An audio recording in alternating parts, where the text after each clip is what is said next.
The CIA, BlackRock, and politicians all don't want you to know what I'm about to tell you because it is so upsetting and goes so deep. There are very close ties between the deep state in the United States of America and every single presidential candidate and politician today. And the kinds of things the deep state does will really amaze and shock you. As soon as I heard about it, I couldn't believe it.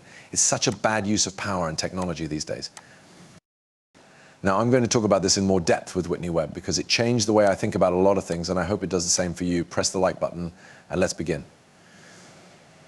Before Peter Thiel became a venture capitalist. In the case of J.D. Vance, Peter Thiel met him when Vance was in law school and then offered him his first job in venture capital at Mythril Capital, a company Thiel started. Afterward, Vance joined forces with Steve Case, co-founder of AOL and Revolution Ventures. Elon Musk, the other co-founder of PayPal, is now strengthening his ties with intelligence agencies through SpaceX. SpaceX was already technically an intelligence contractor since Space Force is both a military branch and an intelligence agency. So what you're really seeing here is a group of billionaires, sometimes called the PayPal Mafia, whose ties are deeply rooted in both sides. If you are against war in the United States, why do you think people still vote for the lesser of two monsters and think that will stop these terrible murderous wars? Of course it hasn't. I mean, they're both warmongers and have close ties to Israel, whether you vote Republican or Democrat. In fact, both parties in RFK Jr. are like this. It doesn't matter if any of these people get in. AI is still going to kill Palestinians, and all of those tools are being planned. The plan is to use those at home in the future. They've already tested them on people in Ukraine and are now testing them on Palestinians. They'll test them on all the silent people in the world and then use them against Americans. And that's what this whole system of internal terror is doing. And choosing for one of the two parties that are building this nightmare won't stop it. It seems like it should end. So honestly, anyone who has all this new energy, whether it's for Trump, Kamala, or someone else, thinking that these people will be better for Gaza or for any of these issues should not vote for them. These parties are garbage, and RFK Jr.'s views on Israel and Gaza are also garbage. There isn't a good choice except for Jill Stein. Although I agree with you on that problem, I think we need to get together and do something else. We can't just sit back in our chairs and vote and expect this madness that has been going on for decades and decades to end. Okay, I know it's easy to get caught up in the election season, but if you're against war and the deep state, the out-of-control national security state, you can't vote for either candidate with good conscience. And, you know, some people say, oh, you can't. Then who would you pick? We can't make either choice. It doesn't matter in any case. But I mean, voting for the lesser of two evils when both evils back all of these terrible policies and wars that kill millions of people. What are we going to do? It's clear that this isn't working. We need to do something else. There are so many things that make me sad and uncomfortable about the fact that left-wingers still say to vote Democrat to avoid Trump fascism, Whitney. But the truth is that both parties are fascist and worse in many ways than the other. What about you? Who is a less fascist person? Both of them are Nazis. Why should I care? Maybe the only thing we can do to make things better is vote in November. The war on terror has been going on for more than 20 years.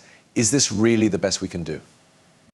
And its guns are about to be turned back to the United States for the war on domestic terror that our oversized national security state needs to keep running and taking all of our money to explain how big it is.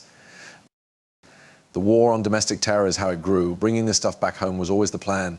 We don't have much time left, and the idea that if you don't vote for my candidate, then you must back the other candidate is getting old. No, this is really just baby brain stuff at this point. Have you not seen what's happened in the last 4, 8, or any other number of years around here?